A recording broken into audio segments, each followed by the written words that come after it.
today I'm going to be showing you exactly how you can get meme coin returns without actually buying the meme coins themselves. We're going to dive right into this video. So if you're investing into cryptocurrency or DeFi, maybe you've seen the billions of dollars in volume over on Radium, which is a decentralized exchange over on the Solana network, and you've wondered how you can take advantage of these meme coin level returns without actually having to deploy your capital into the meme coins. Now, why might you not want to deploy your capital into these? Well, if you're like me, you're a rational investor, somebody that knows that this meme craze is not going to last, but also somebody that doesn't have hours and hours and hours per day to constantly chase meme coins, find the best one out there, and also doesn't have a ton of luck on their side to try to invest into these meme coins and get high returns. Ultimately, you just want to be a chill guy and let your money do the work for you and have a passive approach. Well, that's exactly what I'll be showing you in today's video, and my personal strategy has been working out quite well over the past couple months. Now, as you probably know, 99.9% of these meme coins are not going to make it, and 99.9% of them are not going to get listed on centralized exchanges like Coinbase, Binance, KuCoin, Kraken, and others basically. So they flock to decentralized exchanges for liquidity. That's where Pump.Fund comes into play. That's where platforms like Radium come into play. That's where platforms like Orca come into play. Basically, anybody can provide liquidity. Instead of the exchanges providing liquidity to trade, anybody can do it, and that's through decentralized finance. And the beauty of this system is whenever people pop in here and start to trade these assets, there are trading fees that are being generated basically, and these trading fees are paid directly to the people that are providing liquidity for the decentralized exchange basically. So if I wanted to, I could come over here and say, hey, I want to provide liquidity for Sol and USDC, and essentially I can make a 178% APR right here. Or if I wanted to provide liquidity for a meme coin sold to PNET, I could get over a 999% APR right over here in this pool. Now ultimately, we do have a few of our members at Builder Wealth that do provide liquidity for meme coins, and they have a very solid strategy in place. It does require them to monitor it 1, 2, maybe 3 hours per day, but it's much safer than just investing their money into the meme coins themselves, because they are generating these high APRs, which is generating them consistent income, and they're not having to bet on future price appreciation. They're just having to be in the pool and earn income, which they can do during the day and then exit after they're done watching it. It's a pretty decent strategy. I personally don't implement on it, but we do have a couple members that are interested in that type of stuff. But what I do instead is I go and I provide liquidity for other ecosystem tokens. Like right now, I've identified that the majority of the meme coins are on the Solana network. They're on Radium, they're also on Orca, but ultimately people are trading not just on Radium, not just on Orca,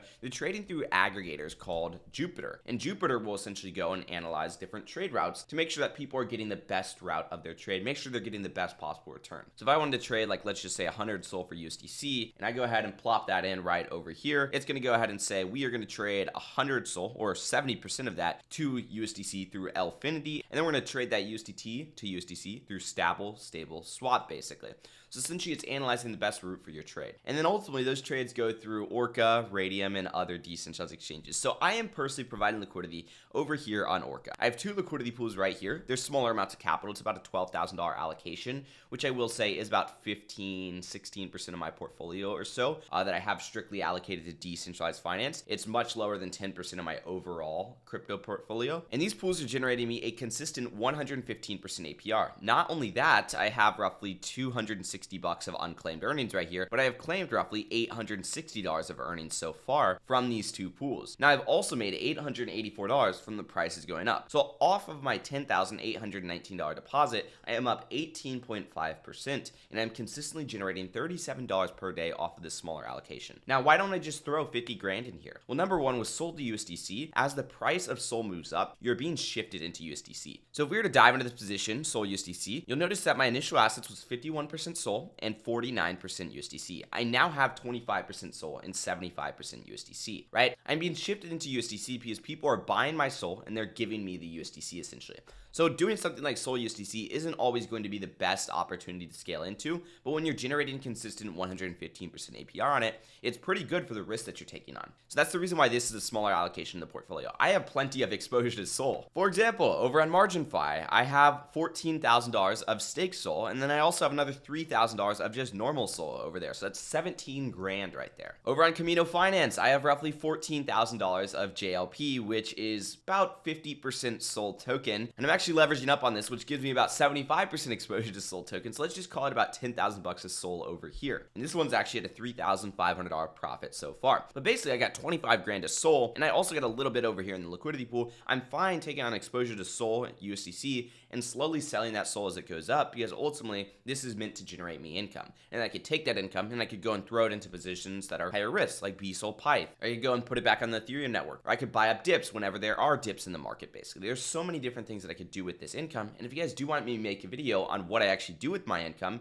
make sure to drop a like, subscribe, and make sure to flick on those notifications. But let me know down below in the comment section that you want me to talk about where I'm parking income. Now, that being said, this position has a range of 175 to 250, which is definitely way too broad, but I just haven't adjusted it yet because it's still working. I'm actually planning on adjusting it today or tomorrow. And when I do adjust that position, I'm bringing my min price up to something like 205, and I'm bringing my max price up to something like 275 or so. That's going to give me more upside exposure, but also make sure I'm continuously generating that 115% APR. I've been in this position for over a month now, and I have not needed to touch it, and it's consistently generated me roughly $20 per day. I'm pretty happy with those numbers. Now, the next thing that I do want to go ahead and show you is the divergence loss. Divergence loss is essentially exactly what I just explained. As SOL goes up, we're getting sold into USDC. Now, with that being said, divergence loss represents the difference between a specific metric and, of course, your position. So if we take a look at this, if I just held my initial assets, which would have been a 51-49% ratio, I would have $6,468 today. Since I'm in the liquidity pool, I only have $6,375. But I do have $640 of earnings, which is not factored into this liquidity right over here, which means that $640 outweighs that $90 difference that I have. It means I'm profiting $550 against just holding my assets in a 51-49% ratio. If I held them in a 50-50 ratio, it's going to be very, very similar numbers. Now, if I just stuck all my money in USDC, obviously that wouldn't have went up at all. I would have just had $6,030 today, which again, I'm at a profit compared to that metric. But most importantly, if I stuck all my money in SOL at the beginning of this position, I would have $6,900 basically. But since I'm in the liquidity pool, remember I got $6,375, but also $640 of earnings. So when we add that $640 of earnings to the difference, I'm at $123 profit compared to somebody just holding SOL at my initial time of entry, which translates to me saying I'm beating somebody that was just holding SOL, right? I have more money than somebody that was just holding SOL, therefore making my strategy a better strategy. And the best part about this strategy is I'm not speculating on meme coins, I'm not speculating on future price movements, but rather I am generating a short-term 115% APR on my capital. And at the same time, I do have that long-term growth exposure. I just have to be careful because I could get beat. And of course, the next pool that I have over here is BSOL to Pyth. This one I have about $5,300 of capital in. Now, I did not deploy $5,300. I deployed roughly $4,790. So I'm at about a $530 profit from the assets rising.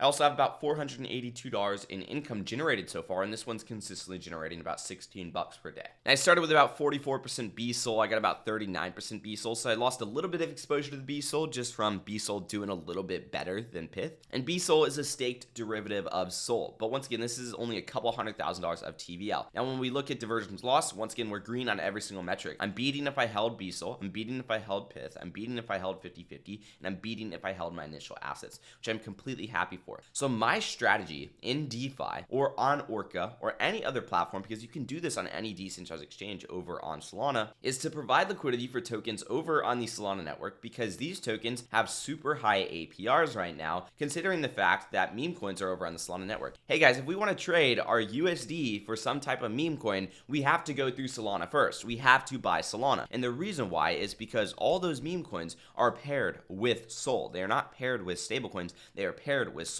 As you can see over here, SOL to ARC, SOL to Griffane, SOL to PNet, Miko to SOL. All of these assets are paired with SOL, which means by providing liquidity for SOL, we are capturing these meme coin APRs, we are capturing these meme coin returns without actually having to have exposure to the meme coins, because people are having to trade through SOL. And then of course you have the smart meme coin investors that are going to take their profits and say, okay, I know that this is not sustainable, so I'm going to take my profits and I'm going to start to park them in high utility assets on the Solana network, something like Pyth. And not to mention, Pyth powers the oracles over on the Solana network, just like Chainlink powers the oracles over on Ethereum networks, basically. So with that being said, as more meme coins come in, there's more of a demand for Pyth. So I'm taking advantage of the ecosystem, not necessarily the growth factor of the ecosystem. If you guys are interested in learning more about this strategy and just where I park my income and all the other aspects about DeFi, I highly recommend that you drop a like and make sure to subscribe with those notifications turned on. Just let us know what you guys want to see down below in the comments section. And just a side note, this is a customized tracker that we personally had created for our DeFi legacy members. So it's super easy. You can track any position on here. It supports basically every single decentralized exchange because it is a semi-automatic tracker where you just input kind of your numbers and then it shows you the overall performance. Super easy and super simple. Once again, I hope you guys enjoyed this video and I will see you guys in the next one. Peace out.